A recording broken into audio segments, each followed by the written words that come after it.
Latest updates ఎప్పటికప్పుడు పొందడానికి studio యువ వాట్సాప్ ఛానల్ ని ఫాలో అవ్వండి. లింక్ డిస్క్రిప్షన్ లో ఉంది. దర్శకధీరుడు రాజమౌళి ఇండియాలోనే నెంబర్ 1 స్థానంలో నిలబడ్డాడు. ఆయన ఒక్క సినిమాకు ఎంత తీసుకుంటాడు అనేది చాలా మందికి ఒక సస్పెన్స్.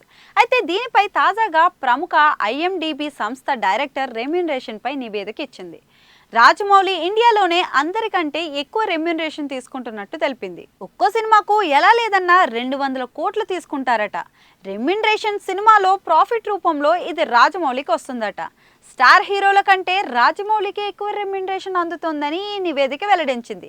మరి ఈ స్థాయిలో ఏ డైరెక్టర్ కూడా తీసుకోవట్లేదని నివేదిక వెల్లడించింది.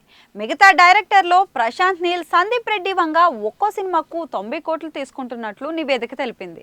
ఆ తర్వాత సుకుమార్, రాజ్ కుమార్ హిరానీ 80 కోట్ల దాకా తీసుకుంటున్నట్లు స్పష్టం చేస్తుంది ఈ నివేదిక.